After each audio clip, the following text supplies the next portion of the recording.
Là, ouais, c'est une carte. Ouais. Ça pas trop La première fois d'été, non? J'en ai pas encore vu. Que Non, c'est- c'était, il n'y en a pas eu encore. Que c'est autant noir comme ça. C'est noir. C'est extrême, ça veut Ça dire passe que au noir. les dangers sont au maximum. Danger au maximum. Combien de temps un avion peut voler du coup? On fait 1000 l'heure, on a 4000, il faut rentrer avec des réserves, 3 heures. Après, on peut adapter, ça peut être 2h45 si ça a été demanding ou 3h15 si, Ouais. 3h30 Ça même fait une si. moyenne, Ouais, c'est 3 heures. Bon, bah allez, on va aller à l'avion.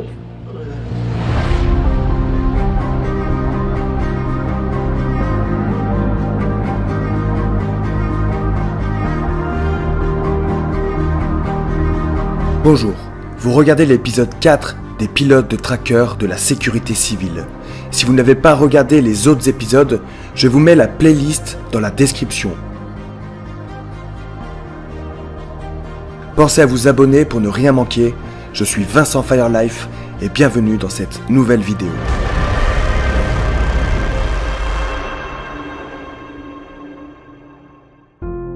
Philippe m'explique qu'à sa prise de fonction, le pilote de tracker va vérifier son avion.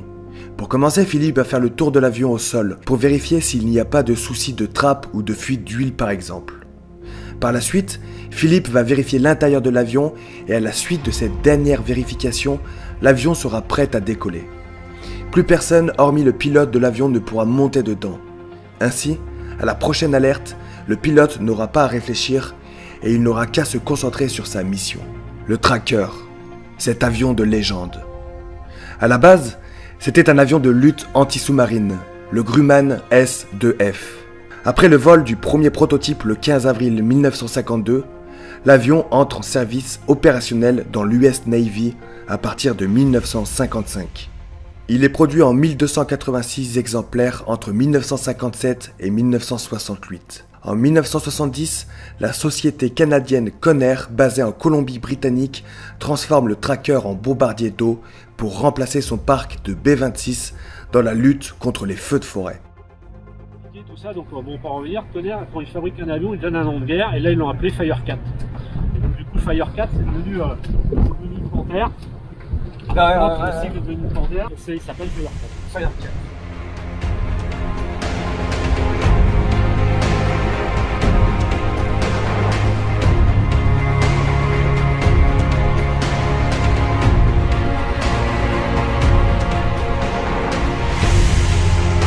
L'avion fut baptisé Firecat pour perpétuer la tradition de Grumman qui donnait un nom de félin à ses avions embarqués. En faisant le tour de son avion, Philippe s'assure que tout soit en bon état. Il en dépend de sa propre sécurité.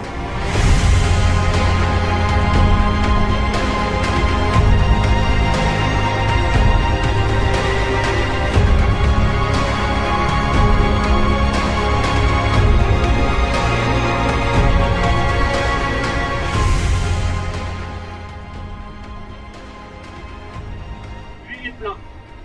Ouais, il a déjà le retardement.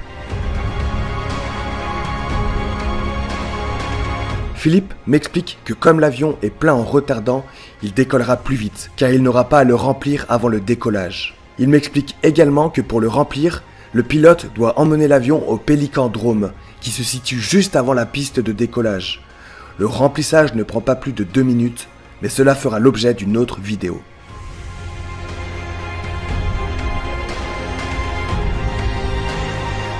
Commande est passée par la sécurité civile en décembre 1981. Les deux premiers avions, le T1 et le T2, se posent à Marignane le 24 mai 1982, après la traversée du Canada et de l'Atlantique par le trajet nord en 33 heures de vol. Le T3 arrive en juillet 1982. Ainsi est créé le secteur Tracker avec une poignée de pilotes et un petit nombre de mécaniciens navigants, tous volontaires, issus du secteur Canadair pour la mise en œuvre des nouvelles machines.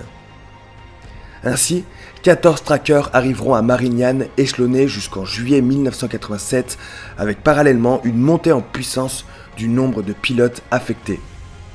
Suivra la création d'une équipe de piste au cours des années 90. 19 appareils auront été acquis.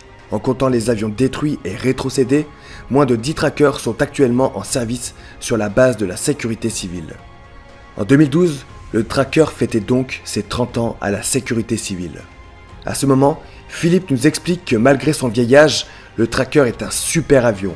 Les pilotes considèrent cet avion comme une Jeep, hyper costaud et très fiable.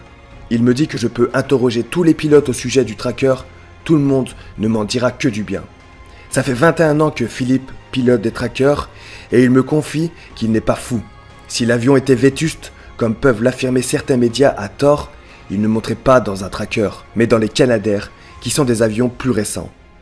Philippe tient à rester dans les Trackers car il aime ses avions et pour rien au monde, il n'échangerait sa place.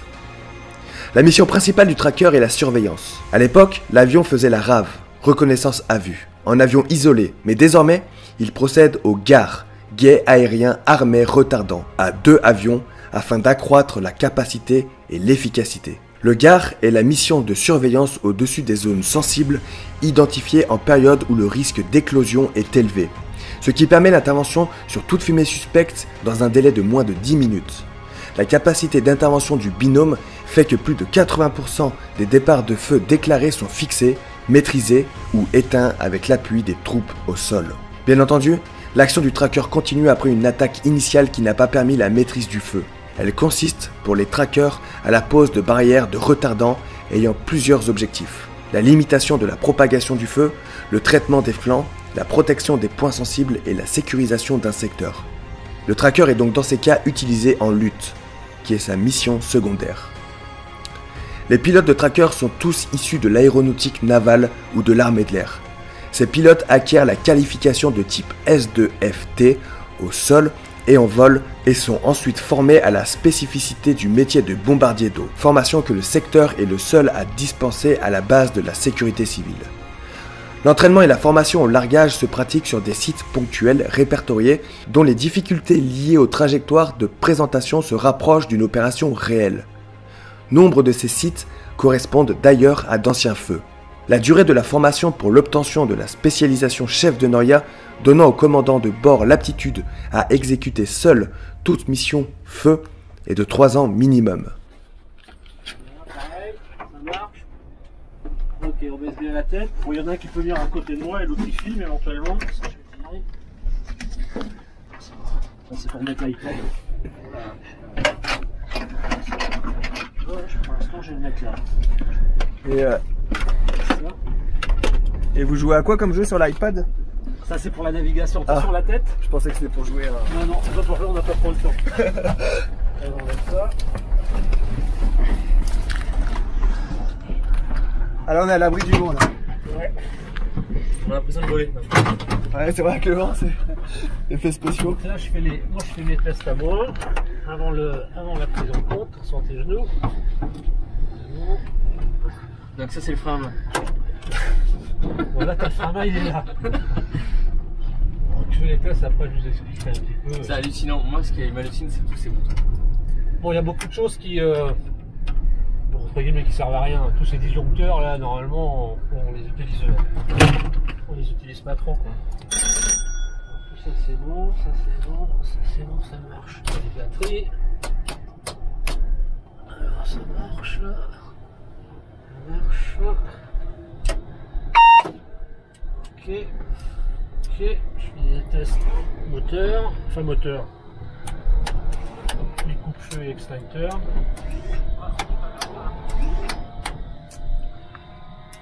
Bon, le test.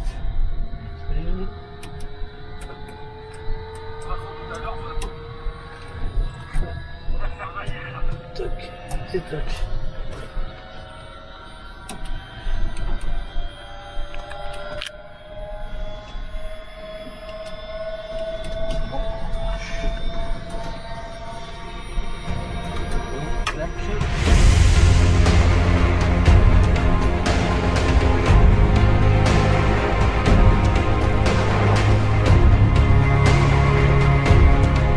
Neuf pilotes sont décédés en service à bord du Tracker. Michel, Charles, Marc, Christian, Philippe, Jean-Marc, Régis, Albert et le dernier en date, Franck Chénaud, le 2 août 2019. Je dédie cette série de vidéos à vous neuf, nos héros des airs.